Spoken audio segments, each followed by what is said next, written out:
Sebelumnya, Assalamualaikum warahmatullahi wabarakatuh. Waalaikumsalam warahmatullahi wabarakatuh. Perkenalkan, saya Hafiz Azhar Fariza. Di sini saya akan mempraktekkan pembelajaran mikro pada siang ini.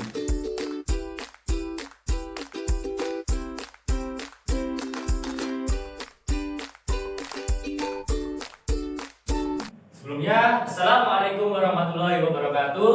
Waalaikumsalam warahmatullahi wabarakatuh. Apa kabar teman-teman semua? Baik, Pak. Alhamdulillah. Ada yang tidak masuk pada pagi hari ini? Ada, Pak. Tidak. Ada, Pak. Oh, saya. Ya, baik. Semoga yang tidak masuk kembali masuk lagi besok. Jadi sebelum memulai pelajaran pada pagi hari ini, alangkah lebih baik kita awali dengan berdoa. Berdoa menurut keyakinan masing-masing. Berdoa dipersilakan.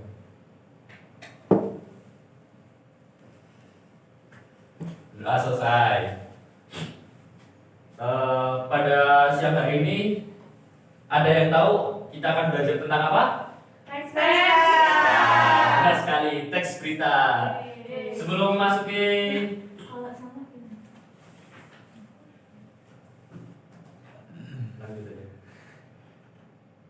Nah, ini KD dan IPK pada siang hari ini.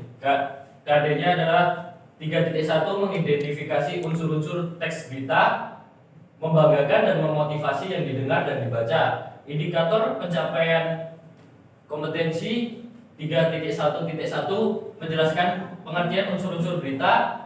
3.1.2 menemukan unsur-unsur teks berita. Nah, ini adalah 5 manfaat belajar teks berita. Yang pertama, melatih kemampuan berbahasa Indonesiamu. Jadi bahasa Indonesia kita dilatih menggunakan bahasa Indonesia yang baik dan benar. Yang kedua, melatih kemampuan menulis. Di sini siapa yang pernah menulis teks berita? Belum ada. Oh ya, jadi kali ini kita akan belajar. Yang ketiga, tahu mana berita fakta dan mana yang hoax. Karena akhir-akhir ini banyak berita yang hoax, jadi kita harus mempelajari berita yang baik dan yang sesuai dengan fakta itu yang bagaimana. Yang keempat, belajar membaca cepat. Yang kelima, terbiasa mengerjakan soal yang panjang. Karena teks berita itu adalah teks yang panjang dan kita harus membaca dengan cepat.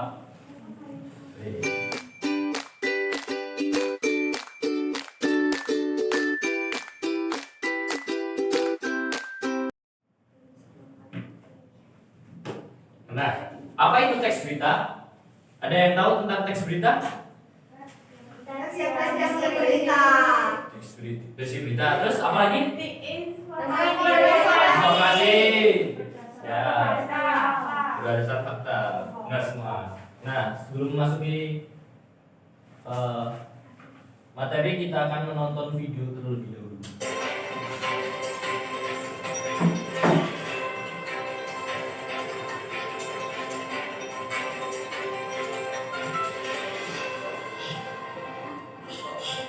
Assalamualaikum warahmatullahi wabarakatuh. Halo pemirsa, senang sekali Warta PBSI kembali menjumpai Anda dengan segudang informasi yang menarik, inovatif dan terkini dari dalam maupun luar PBSI.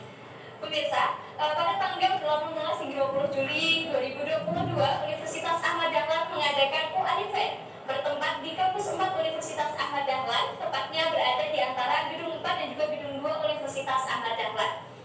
Seperti yang kita saksikan bersama, antusiasme mahasiswa, alumni, dan juga para pelajar sangat luar biasa dalam mengikuti dan juga memeriahkan acara UADFED 2022 kali ini.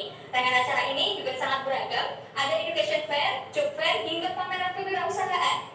Dan hal ini menjadi sarana memperkenalkan UAD ke publik kepada ranah yang lebih luas lagi.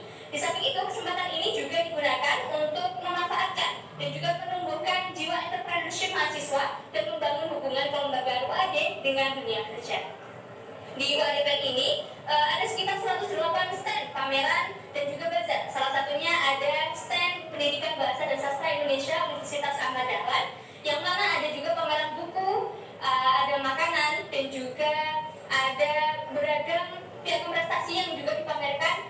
PBSI. Pada event UAD Fair kali ini, PBSI juga memberikan kesempatan seluas-luasnya kepada adik-adik jika ingin memperoleh informasi untuk mendaftarkan dirinya ke program studi pendidikan Bahasa dan Sastra Indonesia Universitas Ahmad Dahlan.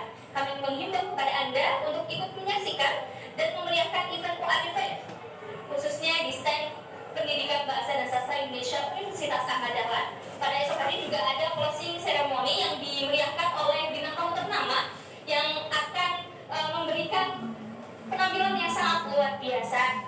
Dan jika Anda ingin bergabung secara online, bisa mengikuti di channel YouTube Universitas Ahmad Dahlan. Jika Anda ingin bergabung secara offline, bisa mengikuti langsung di Kampus 4 Universitas Ahmad Dahlan. Sekian informasi yang dapat saya sampaikan. Saya Syafira Nadirin, mewakili seluruh kerabat kerja yang bertugas, pamit undur diri. Wassalamualaikum warahmatullahi wabarakatuh.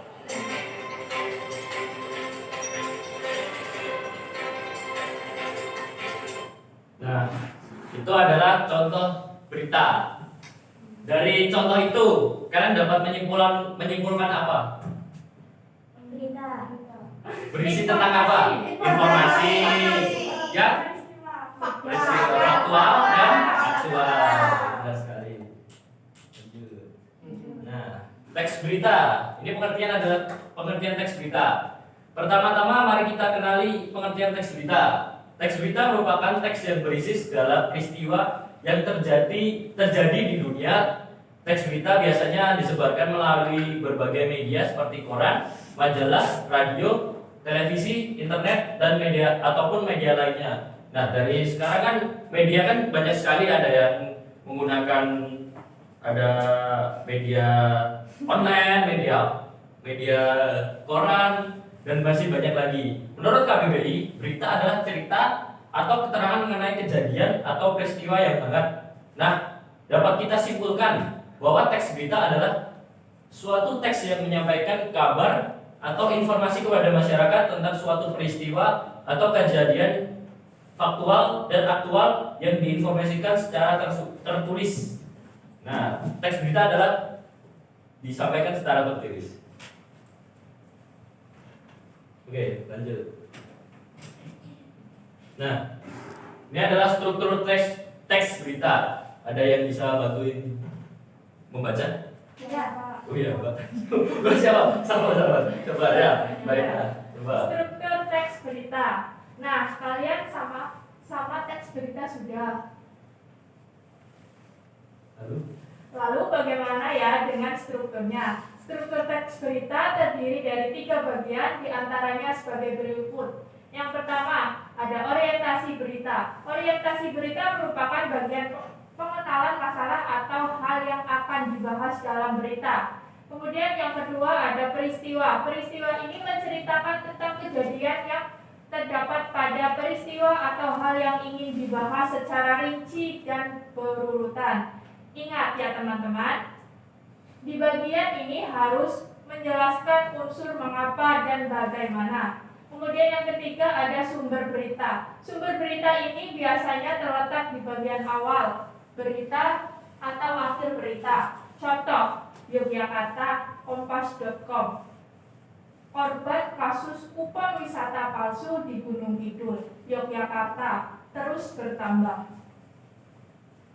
Nah, ini adalah struktur teks berita. Dari contoh teks berita tadi harusnya sudah mencakup struktur ini, dan teks berita itu harus mencakup semua ini ya, agar beritanya itu faktual dan aktual. Nah, unsur-unsur teks berita. Teks berita merupakan teks yang berisi tentang cerita atau karangan mengenai kejadian atau peristiwa yang hangat. Teks berita yang harus memuat pertanyaan yang terkerangka pada rumus 5W1H. Ada yang tahu 5W1H itu apa? Apa? Terus? Why? Apa W? What? When? When? Apa? Ya, ada. Nih, Ya. mari kita pahami. Nah, yang pertama itu what. What itu apa? Kata tanya yang digunakan menanyakan peristiwa yang sedang dibahas atau dibicarakan. Nah, dari teks berita itu harus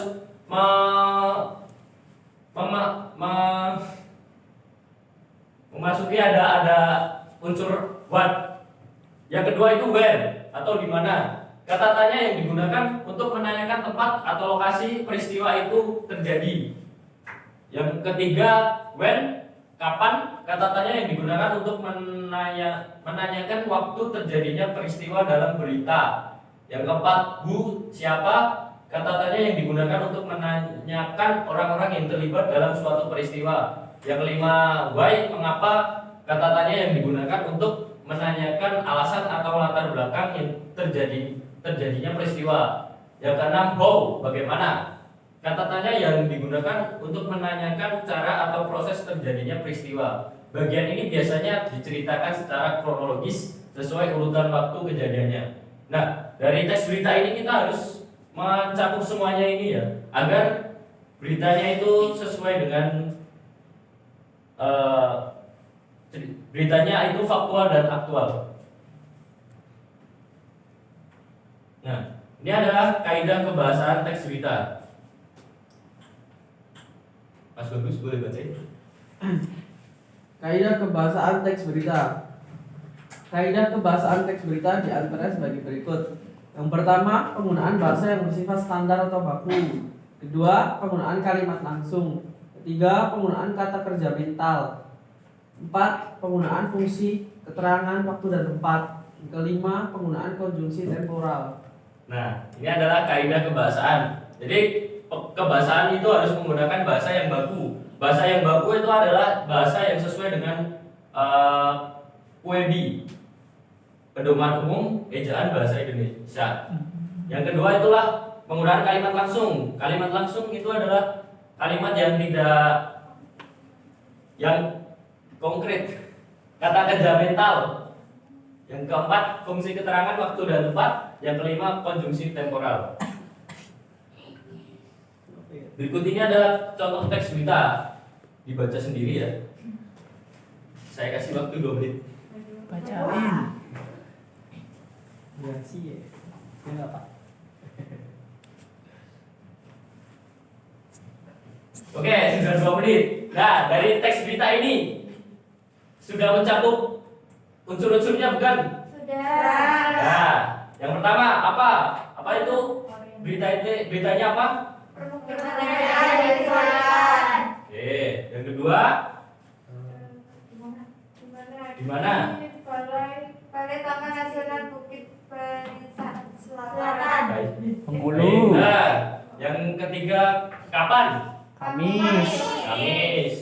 Yang keempat siapa? John. Kennedy. Pak, pada yang kedua. Oke. Yang kelima, mengapa? Mengapa pemukiman adat dikecualikan? Memperjuangkan hak tanah. Ya, benar sekali. Yang keenam, bagaimana pemukiman adat itu dikecualikan? Baik, belum betul. Jadi, oke. Nah, benar sekali peristiwa apa yang terjadi? Tadi penertiban dusun warga. Siapa yang mengalami peristiwa itu? Ternyata warga adat Seminding. Yang ketiga, di mana peristiwa itu terjadi? Taman Bukit Barisan. Taman Nasional Bukit Barisan. Terus yang keempat, kapan peristiwa itu terjadi? Senin tanggal 9. Mengapa peristiwa itu terjadi? Memperjuangkan hak mereka. Bagaimana peristiwa itu terjadi? Taman. Memperluas lahan. Nah, sekali. Sudah salah titik dikit. Nah, apakah ada pertanyaan? Tidak, Pak. Ya. Baik, jadi karena tidak ada pertanyaan, saya yang akan bertanya. Baik, Jadi untuk pada siang hari ini kita akan mengerjakan LKPD. Ya, dibentuk ya 4 sampai 5 orang ya. Ya, cukup.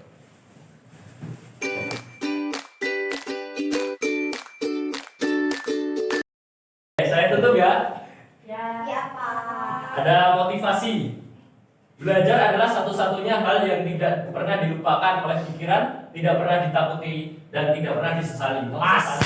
Ya, jadi kalian harus terus belajar kapanpun, dimanapun. Oke, saya tutup. Asia. Burung dara, burung cendrawasih. Cakep. Cari dulu di Papua. Cukup sekian, terima kasih. Semoga bermanfaat untuk semua. Amin. Nah, sekian dari saya. Wassalamualaikum warahmatullahi wabarakatuh.